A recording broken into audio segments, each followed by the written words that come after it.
Right, a warm welcome everyone to our closing ceremony for the Global Entrepreneurship Week 2021. It's our second ASEAN edition for Global Entrepreneurship Week, brought to you by the Global Entrepreneurship Network chapters in Southeast Asia. And for this panel itself, it's also supported by ACE and ASEAN Youth Organization. Right, so today's panel, we have 5 panelists. They're all from various fields. They are representing different ecosystem stakeholders, right, in our startup ecosystem, and they have different perspectives that we'll be sharing today.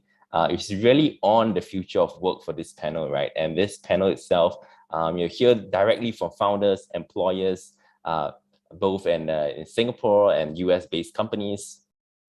Used to learn about the rising trends, certain job market demands, the future tech demands, what employers will expect of employees, also have a better understanding of how the future of work will affect you and how can you strive in these unknown waters. Right, so without further ado, I'll just introduce myself. My name is Jayren. I'm from Gen Singapore. And together with me, I have 5 other panelists. We have Mr. James Tan from the Action Community for Entrepreneurship, ACE in short. We have Mr. Paul from Nurture. We have Miss Kafia from the Authentic Platform. We have Mr. Alan Goh from NDR Medical. We have Mr. Max Ong from Upskill Cycle. Right.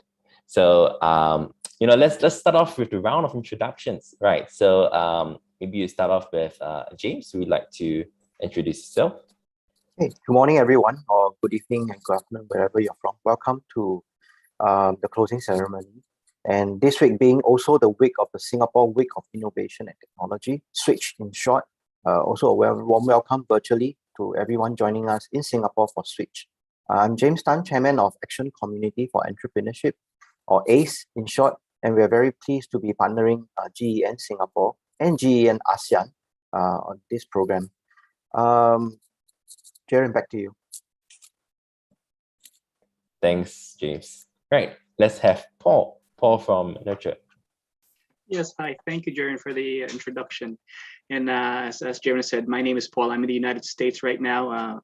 And I know it's a bit of a time difference. It's morning there, it's evening for me. So I'm really trying to wind down as you guys are wrapping up, getting your day going. And just a bit of my background. I've been an entrepreneur for the past 20 years in the healthcare sector, in real estate, and also in the education sector. And I'm also a co-founder of the startup Nurture. So I guess we'll go in further details later on.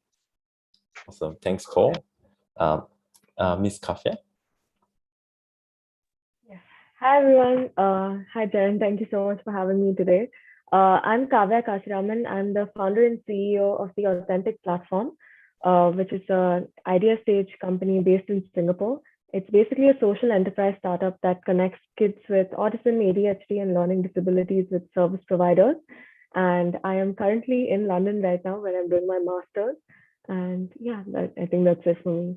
Thank you. Awesome. Wow, Kafia. Yeah, I think managing a startup and being a studies is a challenging task. Awesome. Bit, yeah. Yeah. All right. So, Alan, please introduce yourself. Yeah, hi, I'm Alan Goh. I'm CEO and co-founder of NDR Medical. I'm actually calling in from Korea, even though we are a Singapore-based startup. So we kind of build surgical robotics for doctors to let them perform surgery in a better manner, in a more accurate, safer space. I'm very honored to be invited by Jayren to be participating in this panelist. Hope to have a vibrant discussion with the panelists. Thank you. Thanks, Alan. Right, next.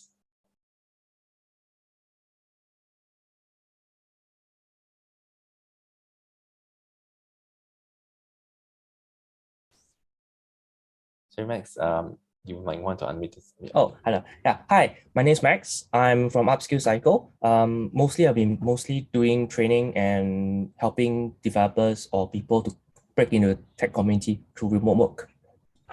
Right. Thanks, Max. Yeah, so as you can hear, I know you heard from the self-introduction of the panelists. They're all, although they're running Singapore-based and US-based organizations, but they're all around the world. It's like kind of really going global from day one. So we have all different time zones, and regardless of where we're from, good morning, good evening, and good afternoon to you. So yeah, I think today's discussion on this panel is really casual. We're just gonna hear the perceptions, the opinions, and some of these suggestions that our fellow founders and employers here have for you. So who might be watching as well, the audience really are, I think, also investors, entrepreneurs, academic professionals, as well as students even, that comes onto Global Entrepreneurship Week on a yearly basis. So so let's just begin with our panel. Let's maybe start from the latest time zone now. Kavya, it's like 1 a.m. right in London now. So I hope you're still awake. I guess what's will you do work till the night, or yeah, so most of the nights actually just doing assignments and everything keeps me up for most of the night. So my bedtime is usually around 3:30 or 4. So this is kind of at my prime. Okay, and then responding emails, I guess, for your startup and all that. For sure, yeah. Yeah, no, so yeah, Kavya, I mean, given that you are, I think, the only one that's still studying at the same time, running a company, could you just share with us, some of your experience managing that, right? Right, definitely. So I started studying, I actually graduated from Nana Technological University with a bachelor's in finance earlier this year. And then I came straight to London to do my master's. And so basically the company I founded last year, or towards the end of last year. And it was kind of a passion project that I started based off of personal experience that I had. And that's kind of where I went with it and found my team through the same way as well. And coming to London was to do my master's was basically a decision for me. Thinking the thought process was kind of, if I do it now, then I won't have to do it later.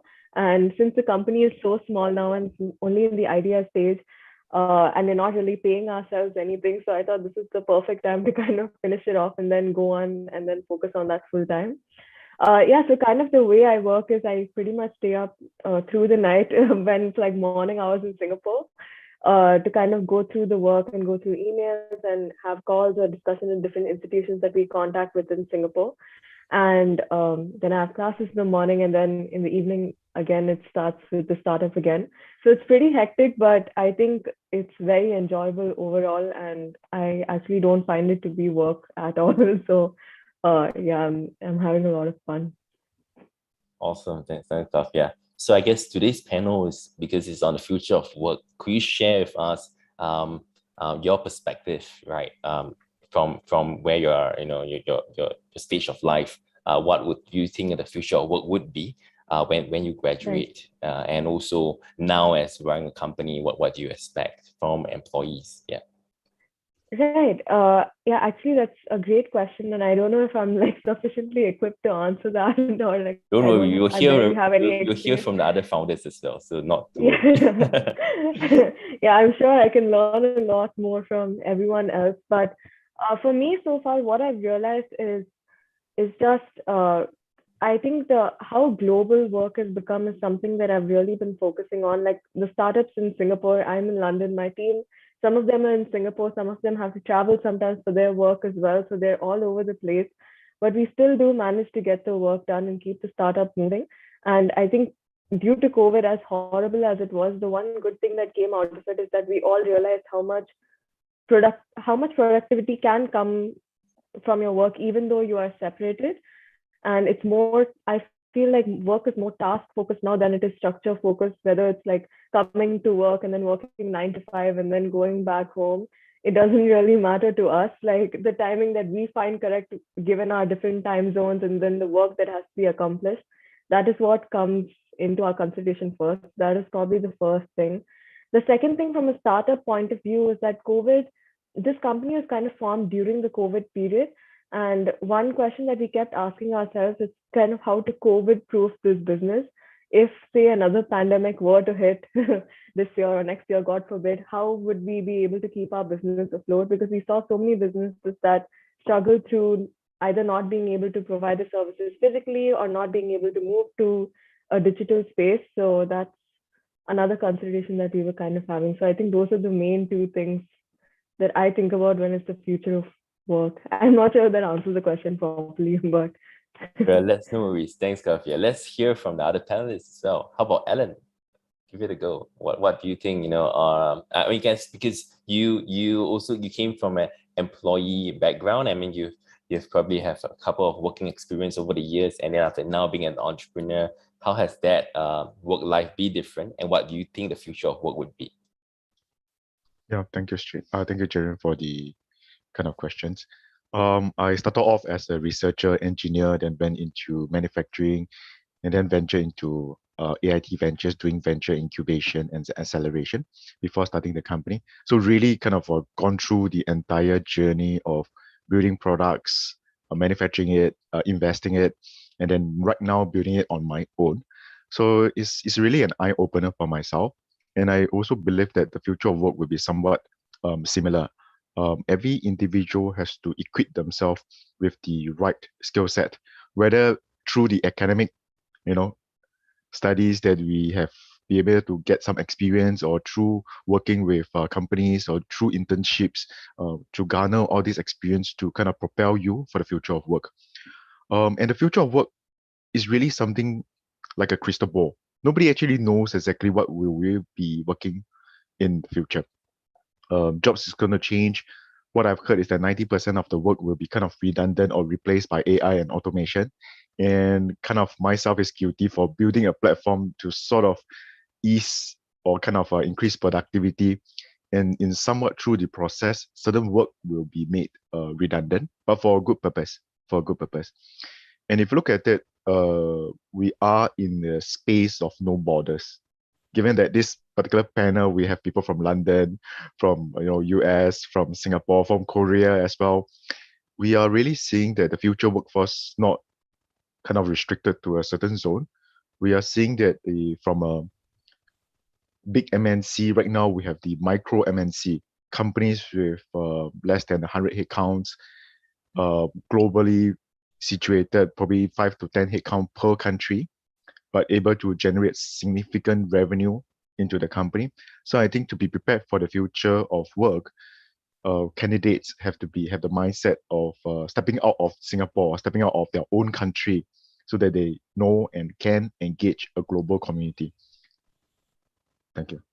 Thanks, Ellen. Wow, it comes from years of experience and that wealth of knowledge you have there. I think that rightly pointed out on how we are now beyond borders, and this geographical region wouldn't deter us from going global, right? So I think we also have other companies here. For example, I think Max, right? I think you're also training these talents to be ready from day one. Since you mentioned about remote work, would you like to share more about your opinions of future of work?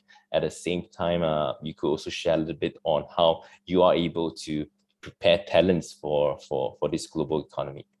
Yeah, thank you, Jayren. Okay, so my name is Max. I'm from Upskill Cycle. So essentially for me, when I look at remote future of work, right, it's usually means more towards like a citizen developer, meaning anyone could actually pick up the skill sets and understanding to actually create softwares to help the business. You don't usually need to actually become like a full-fledged developers per se. So they'll be like the first layer of frontline workers, kind of people that will be doing the initial testing out of the ideas, testing out the understanding, and playing out and using skill tools like Webflow and Bubble, those types of tools, right, to help you to create softwares to test out. From there, once they think that this is actually useful, they actually can pass it on to a full-fledged developer, and most of it can actually be done remotely, as everyone has seen through the pandemic. But a further higher level will be more towards like asynchronous remote work, meaning people will be actually reading through documentations and also contributing through multiple time zones as well. So it will be something like this, but it will be more towards like more of people writing more and more written documentations and people contributing to that. Yeah.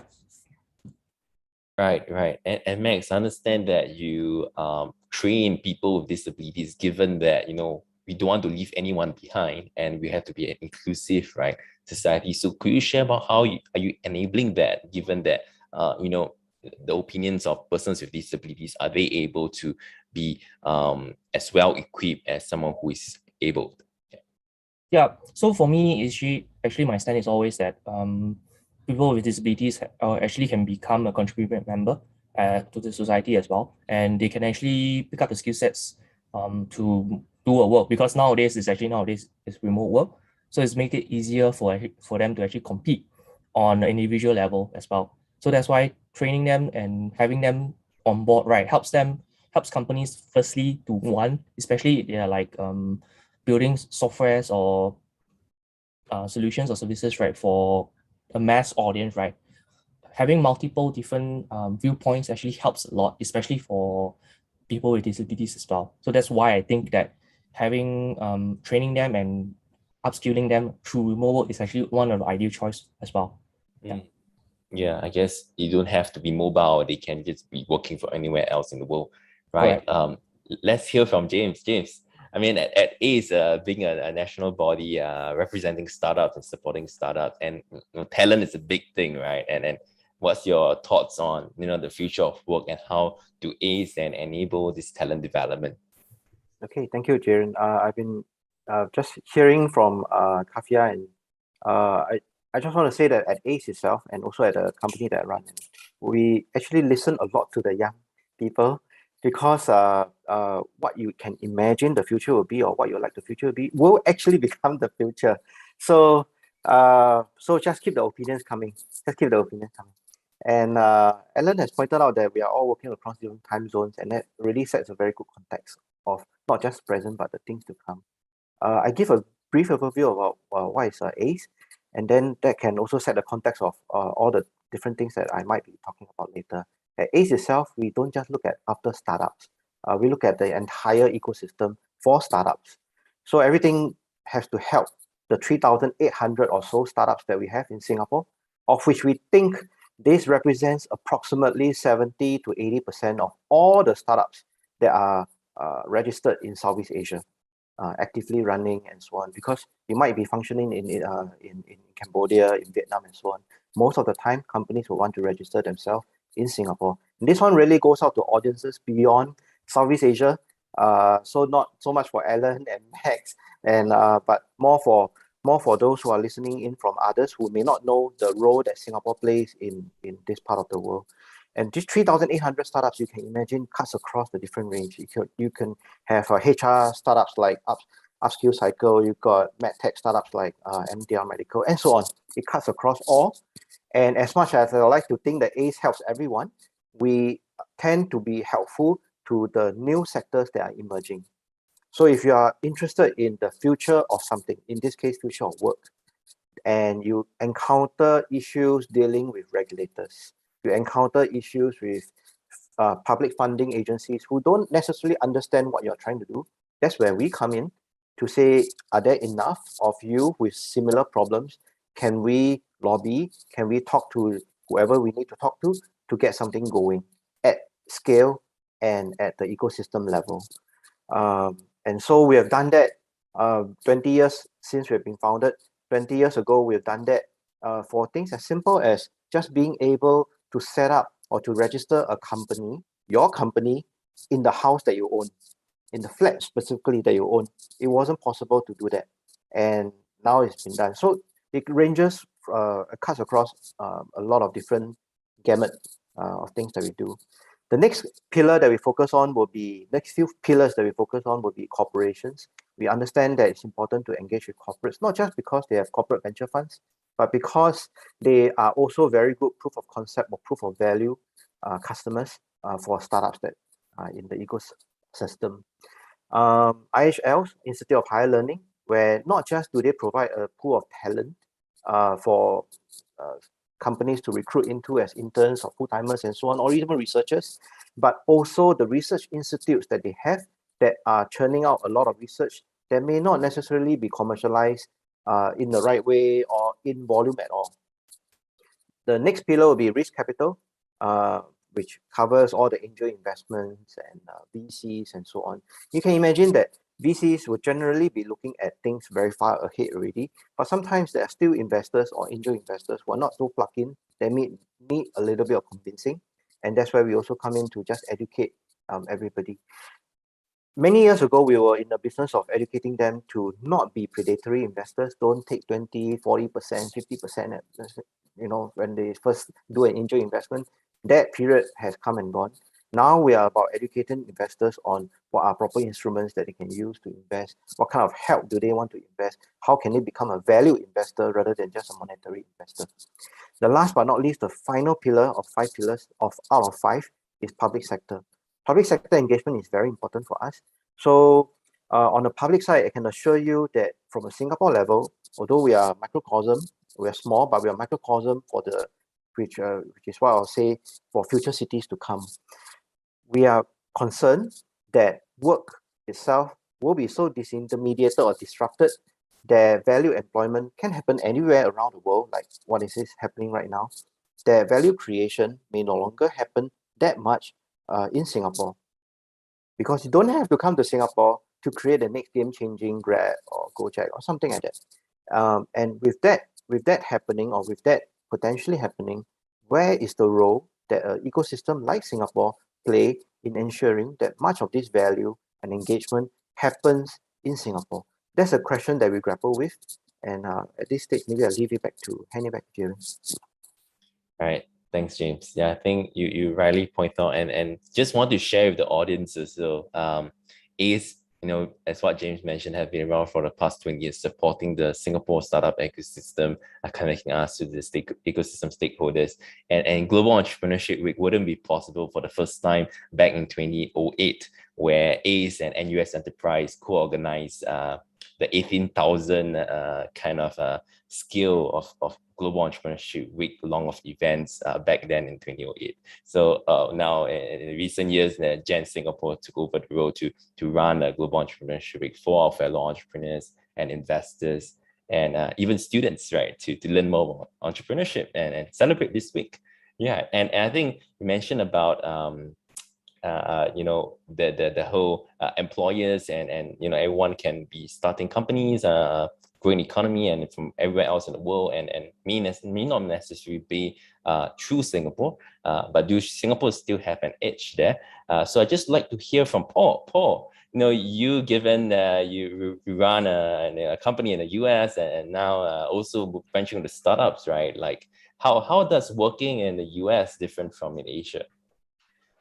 Sure. Working in the U.S., there's really some stark differences, then I would need to make sure I tie that into the future of work as well. So the U.S. is really very highly regulated. So our legal system is really quite different from the rest of Asia. It is quite different. I mean, some similarities to Europe, but there is some significant differences there as well.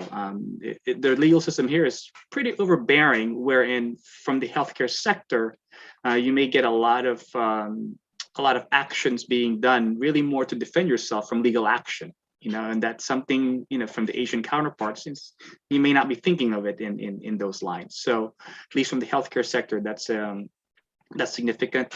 From the financial system, the way the reimbursements are totally different. I mean, we're not socialist here in the United States. There is a level of we have Medicare here, but in other parts of the world, you may need to self-pay for the most part. So and also the cost is also quite significant as well. I believe the last study I've seen is about 80% of the cost of healthcare is coming out of the US, and also from new technologies coming out. So that's quite different as well, because given the legal system is pretty overbearing, you have the standards of care that kind of keeps on creeping up, and that's also escalating the cost as well from the healthcare field. And the way the U.S. differs from Asia and the rest of the world from when it comes to the future of work, as that's kind of like the focus of what we're talking about here. We all are still in the midst of the pandemic. Some countries have come out of it, better than others. Some are still in the throngs of it, and that really has affected the future of work. I know there's, with some of the other panelists here have discussed a lot of remote options, but you're really unable to make healthcare too remote. I mean, you need to touch human lives. I mean, you need to examine, assess patients. From the nursing care per se. I mean, you need to see that patient. You need to give that patient medication. You need to treat their respiratory illness. So there's no remote substitute for those. The remote aspect would perhaps be reducing their cognitive load, but you still need that human touch. So that's how we sort of started out Nurture, because we saw that big gap. We don't necessarily have a lack of talent, but from the U.S. perspective, there's a lot of barriers of entry coming into the U.S. Legal system is a big, it's a big factor to that. One of the biggest barriers that we've seen is your certifications. Here you need to have certain licensures to be able to practice. So somebody coming from Asia or rest of the world who wants to work here needs to go through those licensures. And guess what? They're not going to take your education or your licensure from a different country. You're going to have to start from ground zero here. And so we've seen a big gap in that. There's a big demand. However, that's become a stricture point. So at Nurture, we've looked to help solve some of those issues through our platform. So, right. Thanks for this. Is really definitely, I think, really the future of work. You can't move everything remotely, right? There are many things that you still need to be physical. There's a human touch kind of thing, right? And you also want to show that care, I guess, for nurses, for example. I think that the healthcare industry is something that, although Ellen did mention, she's complementing, the surgical robots for doctors doing surgery, right? And what's your take on that? Oh, as far as Alan's, I'm enthralled with, I'm really happy about what Alan is doing, because from the healthcare perspective, from a provider perspective, you're going to be able to reduce the cognitive load of the human. So the human brain can only handle so much, but with all the advancing technology and all the new demands, you need these AIs, you need these new technologies to assist you get better. So that's, what Alan's doing is helping doctors get better. He's not substituting a surgeon. You're still going to need somebody to assess that person, decide here's what we need to do. But then some of the technical requisites that are rather routine could be substituted by what Alan is doing. So yes, that is part of future of work.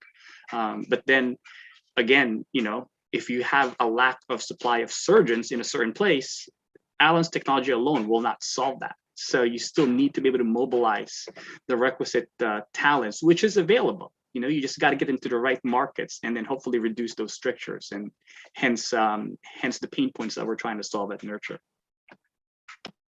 Yeah, that's definitely rightly pointed, because the human brain is like, now you're all at different parts of the world, right? And Kavya, for example, it's 1 a.m. and I don't know. I mean, from my own experience, I used to, I had a minor surgery on appendicitis, and there was like 4 a.m. On Deepavali itself. The surgeon had to come back to the hospital just to operate on me. I felt so bad about it, disrupting his public holiday. But I think with surgical robots complementing the surgeons, and they can be at the best performance, right? Because they don't have to necessarily be operating, but it's assisted in that process. So I guess that's great, Paul and Alan. Great work. Alan, would you like to add a little bit more on that part, and what do you see in the future, given technologies is on the rise?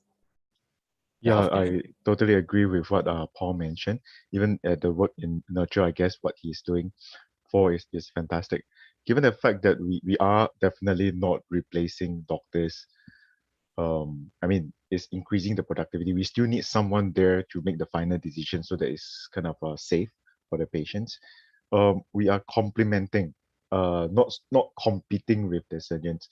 Now it's just that within the operating theater, instead of having 10 headcounts, like 2, 3 surgeons having to support each other. Now that you have a robot to assist you, potentially the number of headcounts required to operate on the patients will be lesser. And like just what mentioned within the panel itself, because of all the cognitive work that has to be going through the human brain, it's quite a bit of intense. And in these days, especially when there's a lot about data, I mean, the future of surgery is about data and beats, no longer about gut and blood and etc. But we have an information overload. Even the surgeons themselves are like overloaded with data, with images. What am I going to do with it, right? They get a little bit confused when too much data is not good in a certain sense. So AI and robotics actually comes in place to help them visualize or sort of help them make an alternative external validation in terms of their thought process. It also speeds up the learning process. So instead of learning from more senior peers that is 10, 20 years in surgery, now that I learn alongside a robot might kind of accelerate my learning curve. I mean, that is exactly what we built the robot for. Thanks, Alan. I'm definitely excited to see that in the coming years. And this pandemic may also have expedite that whole part on the health tech and med tech, right? And yeah, I would like to ask Kavya, right? You're building an inclusive platform, and Alan mentioned about data points, right? And how do you then enable this audience of yours? I think there are people with autism and ADHD. Could you share more about that? I'm sorry. So it's how do we like enable them to kind of you match them, right, to like care providers and all that. Correct.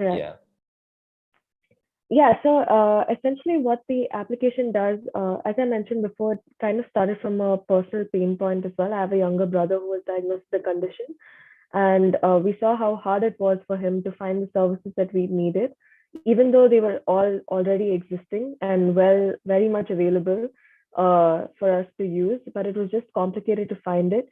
And the idea was kind of to make it a two-way system where it will be easier for you to find the caregivers or the providers that you needed, whether it's an occupational therapist or a tutor or an extracurricular teacher that you may need, or a barber or a hairdresser, anything that you could possibly need.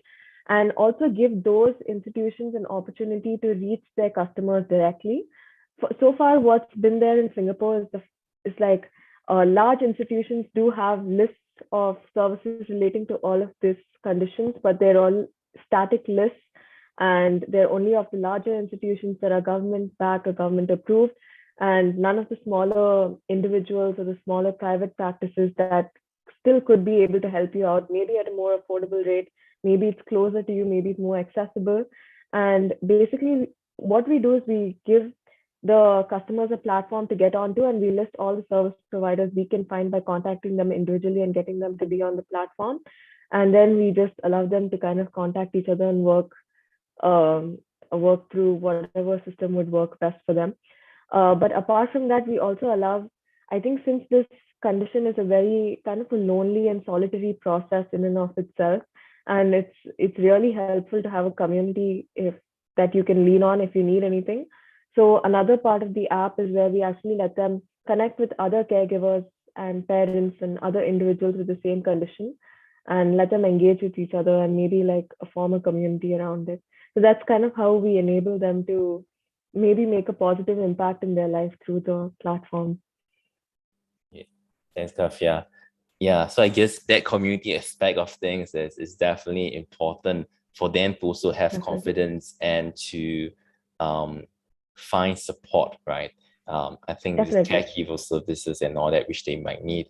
And Max, I would like to ask you, given that you are training people with persons with disabilities, upgrading them skill sets, preparing them for future of work.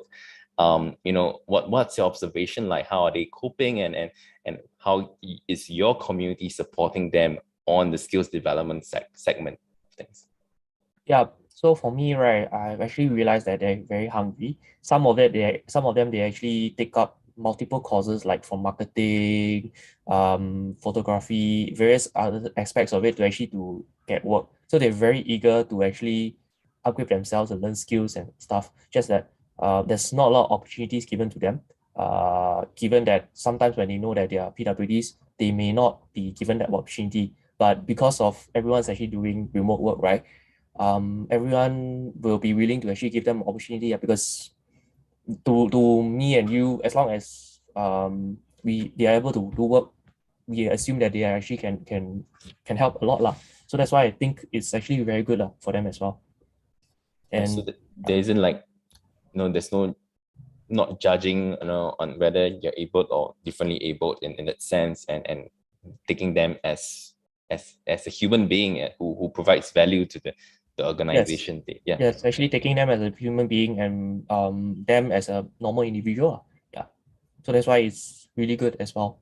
And they're really hungry and they're really eager to perform as well. Right. Okay. And what kind of skill sets is required to kind of really interact with them, to also support them through their journey? Yeah, actually, there's a lot of things that we need to actually look out for. One is actually in terms of how we actually interact with them on the various language. Like, for example, I'm just saying, for example, you cannot say that, oh, this is someone that's blind. You cannot say that. Instead, you need to have, say, someone who has disabilities in terms of the eyes, something like that. I forgot what's the actual name, but it's more towards how you interact with them. You really need to treat them as humans. You cannot treat them like, oh, okay, because they have some disabilities. You need to actually be focused on how you should interact with them, but you really need to look at how you should talk to them and how to provide them all the help as well. Like example, during my training as well, we need to actually provide them like sending of them in terms of the content beforehand, and also having like screen capture, text to speech, speech to text translation as well. Yeah, the transcript, for them right? to understand. Yeah. Okay. Yeah. So yeah, I guess do then people with disabilities feel that they would like to be treated as normal? They don't want to be treated being so special or not? Yeah. Is that what you meant? Yes, correct. Okay. Yeah, I guess then that part of things, this future work with this hybrid workplace will definitely be perfect for them, because you're behind the screens, and as long as works get done, and I think I saw some of the works looks pretty good quality, right? There's no difference between a PWD and now able individual, because both are of good quality. Yeah. Right.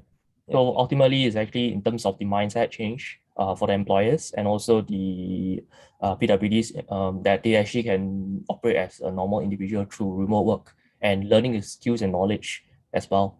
Yeah. And I guess then, that there's also a need of healthcare professionals to also be the supporting pillar and all that. And I think there's also a crunch on that part of things we see from pandemic. So I'd like to ask Paul, I understand that Nurture have a platform to empower these healthcare professionals, and nurses, for example. And could you share more about how your platform provides the community, as what Kafia mentioned? Sure. So as I mentioned before, I mean, we've seen a real lack of supply. I mean, we don't have a lack of talent, but a lack, at least here in the United States, there's certainly a lack of supply, and for some reason there seems to be a lot of immigration that's desired here into the United States. Whether that's right or wrong, that's not for me to judge. I mean, I am living here as well. So the platform that we had developed is going to, at least initially, focus on the nursing sector, because the biggest demand that we need the human touch and the human caring for is that nursing field. Because somebody to be able to touch that patient, assess them, make determination on are they, what's acutely wrong with them at the bedside. If you look at the statistics on how much the ratio of, let's say, physician versus nursing staff, I mean, you're looking at maybe a 20% physician staff and 80% nursing staff that you would need. So just by those numbers alone, just think of the demand that the healthcare system requires for that specific profession. So what we found was, especially here in the United States, the nursing population is aging. the pandemic has driven some of them off the field. So then there's certainly a big gap, where in other parts of the world, there's a very healthy nursing population, but they're really underutilized. So our platform aims to assist them in, number one, passing the requisite exams that they're going to need to even enter into the United States, and also assist them into some of the requirements such as licensures or even employment. Even within here in the United States, there's a lot of underemployment of people simply unable to pass those requisite board exams. So, what we aim at Nurture is to bridge that gap. And I think from reason why I've been highly involved in this is I have the backgrounds not only in healthcare, but also in administration and management, plus being able to have lived in the Asian culture, the US culture. So I could kind of see where the actual, not necessarily a knowledge gap, but maybe more application of knowledge that needs to be transferred. So at Nurture, that is the focus of what we're trying to do. Right. And you mentioned, given as employer, dealing with that regulatory requirements and all that, apart from just doing your best to serve your community, I think that part of the terms of policies and all that, I guess, like what you mentioned, in US has been a lot more advanced in certain than compared to certain parts of Asia, for example, and all these regulations help to ensure the quality and consistency in healthcare. In your case, right? Yes, certainly. I mean, the expectations are really quite different. Nursing in other parts of the world is very different from nursing here in the United States. There's a lot of autonomy in nursing here in itself.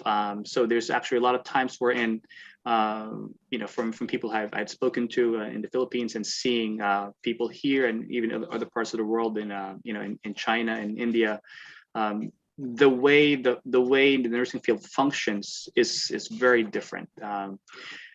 Here you're, I guess if you want to liken it to what Alan is doing, right? You will see the nursing specialty, the nursing profession, to really be side by side along with the medical profession as far as what do we do to take care of this patient, get this patient better, as opposed to being more of the physician more dictating, here's what I need you to do, and there's a gap there as far as one is just carrying out orders versus being part of the actual team. And really, I think even in the reason why there's some issues with licensure exams, as far as a lower passing rate, is that knowledge base and that application of knowledge. If you're culturally in a background wherein you're not used to having to manage a financial resource of the patient care, and that's asked in your board exam, you wouldn't really know how to respond because you've never been put in that situation. While that's a pretty normal course of action here, and it's called case management here. So management of resources alone is one big deficit, and guess what? That's about 20% of the exam. So that's where we think we've found a way to help take this talent pool and have them adapt into a different environment. And again, it's not a lack of skill. It's just a little bit tweaking the knowledge, knowing the circumstances where they're going to. And I think that's all we'll be able to do to assist them. Yeah, and I would assume you brought your wealth of experience over the years and the best practices into your platform to then enable that sector to strive, right? And that's perfect, because exactly what is required is also, I think, sometimes as employees or as talents as talent workforce to employers, right, and to companies, we might not know the perceptions or like what do employers look out for, and those are things that sometimes put them at a disadvantage, right? So, Paul, could you just share a little bit more on, as an employer yourself, how you managing your staff, and how many have you hired the past years, and at the same time, what do you look out for as an employee to find the right fit? Sure. I mean, always staffing is always in demand. I wish I could utilize all your platforms to make them remote, but I've actually developed some other platforms that are fully remote, and I've had about maybe 20% success, because the bottom line, the patient wants that human communication, wants that human touch. I couldn't replace a patient in the home, and I'll be able to try and evaluate them through telemedicine. They're coming back to me, says, can you come visit us? The attending provider, the doctor coming, hey, can you go look at this patient? They need that human touch. So I think from the healthcare end, at least with my perspective, I could solve maybe about 20% of it from remote technology. And I think that's about it. So from technology perspective, the biggest things that we've really been focusing on is not only in the artificial intelligence space, but also matching artificial intelligence with behavior management. So I think blending the two together has been the big focus, and really the big need, because you will need to reduce the cognitive load of the provider, because it's already very high, and then from that, I mean, that's what the work that Kavya is doing, the work that Max is doing. I mean, it's really you're all hitting those points, as far as let's take this cognitive load, bring it down, use a platform to be able to move forward. And that's all what we're doing. I mean, and what Alan is doing is a bit of a different slant, but he's really assisting the surgeons in those sense. So I mean, one thing I could really think of from Alan's perspective is, if you wanted to reduce the headcount of surgeons, really you could maybe take away the first assistant, because the robot could be your first assistant right there. And guess what? The robot will not get tired. It will follow the same procedure exactly I should tell it to do. So. Let me just jump in a little. Now I think because of the pandemic, if you look at the workforce, right, even in the United States or in UK, there's a huge shortage of surgeons, IRs or radiologists. There's a huge demand for more experienced headcount. The fact that we experience very senior doctors that we always work with always have certain concern with younger junior doctors just coming out of college. They are always saying that I may not need a robot, but I think the robot is needed to help my juniors. So that is the discrepancy that we have been seeing. Not so much we are trying to kind of reduce the headcount required, but more of to substantiate the headcount that is needed to perform surgery or to perform healthcare in a better manner, so that we can ensure a basic level of sustainability or standard of care that is provided throughout the countries, whichever country that you are from, whether it's developing or developed country, so that patient care is more important. Right. Yes, I think like all startups, I guess the users, especially also the customers, as top priority. And I think in the healthcare sector, as myself being a patient once, and really I think that the difference to make me feel that the nervous state to somewhere like, hey, I have faith in the nurse and the doctors, is really how they are professional, and that standards are being upheld, right? And I think for Alan, maybe you could just share a bit more on you're looking for all these talents to bring together for your medtech company, right? How are you managing that? And are you even hiring, for example, and what do you then look out for as an employer yourself? We are always hiring. The stage of the company as a startup, you will realize that it's very interesting. When your lack of resource, you need headcounts.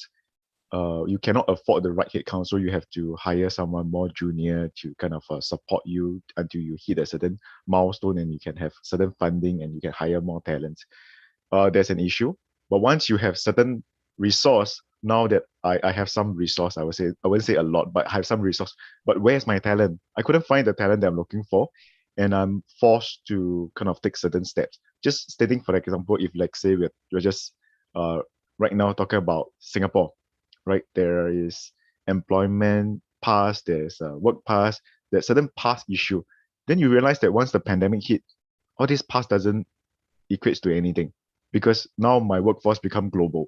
When I hire from overseas, I don't need any pass anymore. So some of it is really a hit kind of on us. Last time we used to be like, we need to go to the Ministry of Manpower, give us a bit more pass, we need to hire people into the company. Now is the very fact that we will just hire in overseas because to be honest, I've been in Korea for 3 months. Some of my staff, oh, we didn't know that you were in Korea for 3 months. It's quite interesting because we are always live engaging them. Nobody makes a difference. We are either working from home or we are working remotely. So that's the interesting part.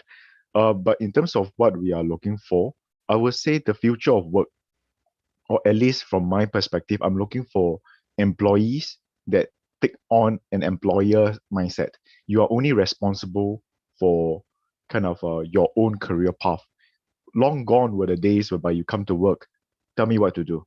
Boss, what do you want? I think this kind of mindset is no longer useful.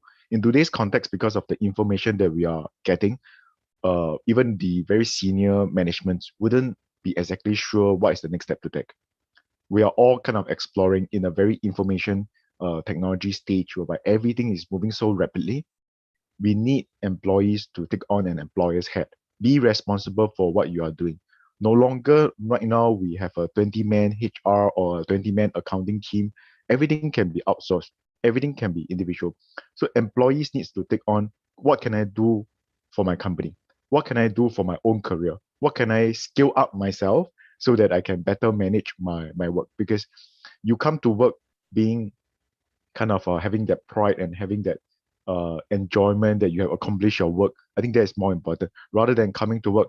Yeah, I mean, what my boss want me to do today, I'm not happy. So I think the future of work has a lot to do with taking self-ownership of how you want your career to be.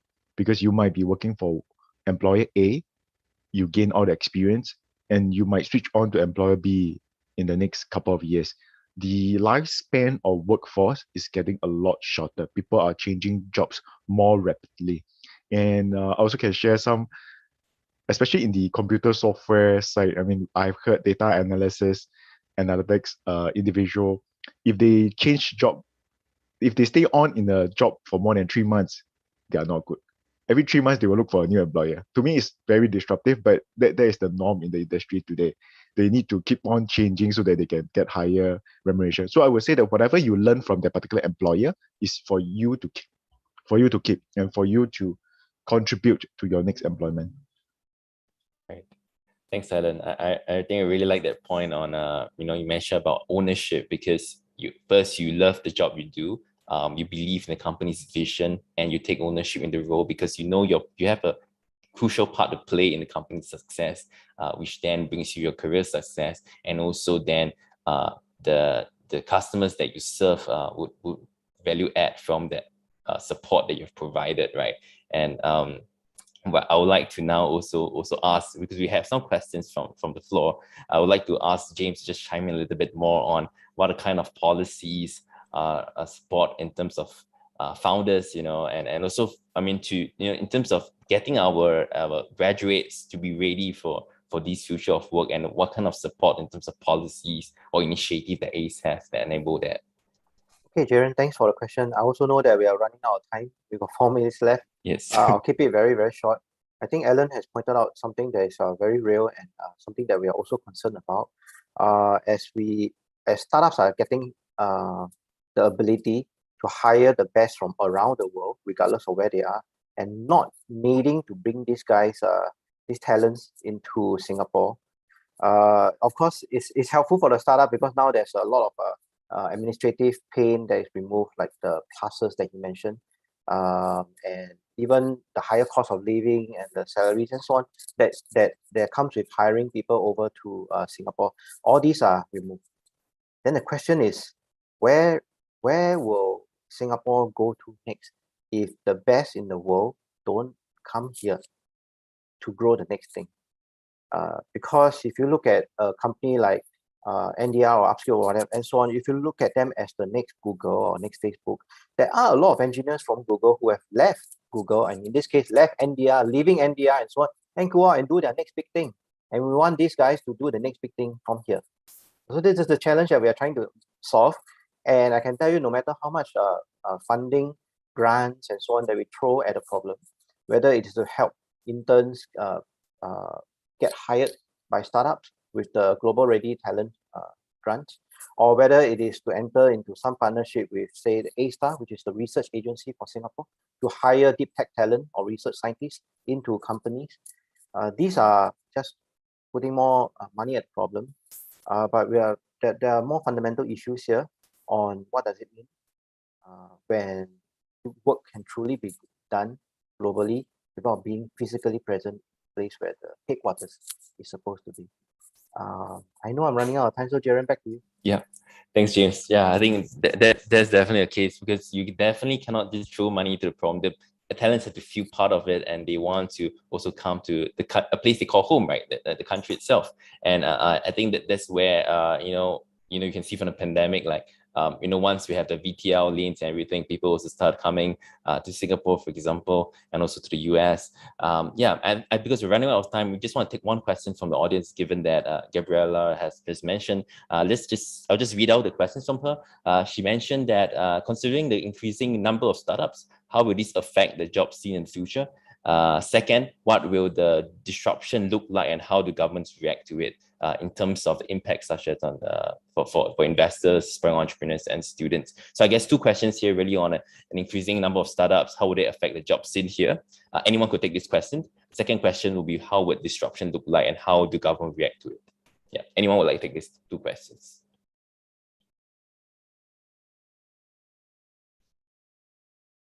Maybe James, would you like to take the first question on increasing number of startups? How would that affect the job scene in the future? Increasing the number of startups. Yeah, increasing number of startups that is coming up. Would that then means because we have companies that are maybe automating certain workforce, and then also then creating jobs in terms of startups. How would that affect the job scene, and what do you see in the future?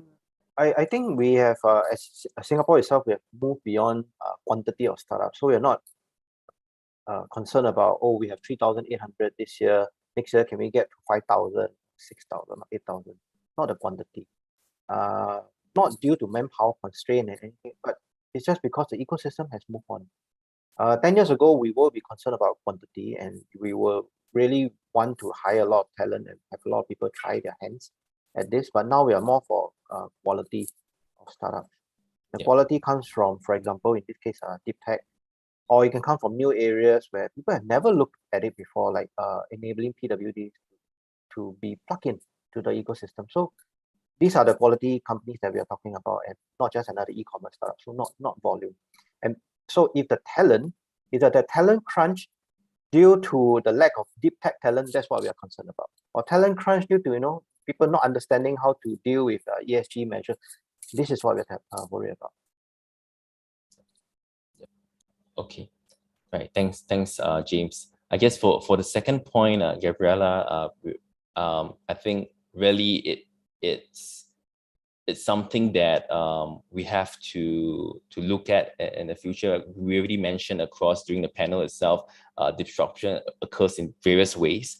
For example, I think for entrepreneurs, then they can now hire from anywhere in the world, which means there's lesser, there'll be a global competition with the local workforce. At the same time, for aspiring entrepreneurs, they don't have to worry about the cost. Maybe they say cost of hiring in Singapore is expensive. There's cheaper alternative to outsource certain work, as what Alan had mentioned. And I guess for investors, that's where I think James and Paul maybe also had looked at to invest in other alternative ways to look for market gaps. And then these are kind of segments I think we can look forward to in this kind of disruption. People are always afraid of disruption, but I guess we're moving forward for a greater good and for the development of our economies, right? So Gabriella, I hope that answers your question. We just want to round up the panel now, given we are out of time. Could I invite the panelists, each of them, to give a word of advice for our audience here today? Let's start off with Max. Yeah, for me, it's actually more to be hungry lah. Be hungry for anything and be willing to take a punch. Yeah. Thanks. Kafia? Hi. So my advice would actually be for any entrepreneurs out there to find a good team. I think my team made the most difference to how far we were able to progress in such a short amount of time. And if you find individuals that have the same passion that you have for what you're doing, I think that's absolutely invaluable. So I would say that's my like one main advice maybe. Great. Yeah. So maybe Alan, one advice for individuals that might want to apply for NDR Medical after this panel. Let's find out. Yeah, okay. I think with the increasing number of startups, it just meant that there's more jobs going around the whole world. Join a startup. Take ownership of your own career path. If you join corporates, if you join big government agency, you're just kind of a needle in a haystack. But if you join a startup, you'll be a significant player within the organization. If the organization grow, you will be a significant player in the whole kind of take charge of your own career path, and you will be well sought after. So take charge of your own career. Take ownership. Thank you. Okay. Paul? Yeah, sure. So, I mean, advice to, to people kind of listening in would be more so as Alan mentioned, startups really are the key. And if you're thinking of being in a startup or doing a startup, you really have to understand what is the issue at hand that you're trying to solve. You need to know what you're trying to solve. Otherwise, you're going to be all over the place. And then from there, not only do you need to engage a domain expert in the field you're trying to solve, but you have to be open to engaging other fields, other industries, because that's where you're going to learn, borrow ideas from other fields, bring it in to what you're trying to solve. Because keep in mind that technology is an enabler, but you need to be crystal clear as far as what main points you're trying to solve. And if you could solve a pain point, then you could be a successful startup. Thanks, Paul. James, maybe to wrap up, one advice from each. One advice for intrapreneur and another advice for entrepreneur. Okay. Wow, that's a lot. I would say the way to tap into all these advice for entrepreneur, and so on is to tap into GEN network. Oh. Yeah. So the Global Entrepreneurship Network, I think, will be very helpful for any newcomer, whether you are trying to explore a career in a startup or even an entrepreneur trying to that feels constrained by a corporate and wants to do something. I think you can reach out to ACE, for example, in Singapore. But across the world, GEN is present. And if you want to come to ASEAN or Southeast Asia, feel free to tap into the Global Entrepreneurship Network base, who we work very closely with. So Jayren, back to you. All right, thanks, James. And again, Singapore really honored and have a great collaboration with ACE. We work closely together and look forward in the coming years. Last but not least, I would like to officially also congratulate both of our Singapore companies representing Singapore in the upcoming Entrepreneurship World Cup Global Finals in Saudi Arabia. Alan from NDR Medical and Kafia from the Authentic Platform will be representing Singapore in this global finals this year. Right, and they are the top 25 companies out of 100,000 startups that competed. So it's really impressive, and congratulations to them. No pressure. Yes. I will see Kavya in Riyadh. Thank you so much. In Riyadh, yeah. All right. Right. While we're enjoying our time in Saudi Arabia, please do stay safe. You get your ERT tests and all that stuff to just make sure all goes well and just have a great time. I think it would be a great network there. You can meet founders and the top 25 finalists across the world all gathering in Saudi Arabia for the global finals. And hopefully we emerge another champion this year. If the audience who didn't know, Singapore also won last year, Total 3 Labs won a global champions for EWC 2020. So this year, Kafia and Alan, hopefully both of you, although there's only one champion, but definitely, look forward to at least one of you to win that. Boom. Thank you so much, Jayren. Thank you. Okay, all right. So we have come to the end of the panel. Thank you everyone for watching this. Thank you to our panelists for your time. And hope we could value add you in the other ways. Feel free to drop in the comments below what you want to hear from Gen Singapore and our community. We're more than happy to organize another session for you. Okay, thank you everyone.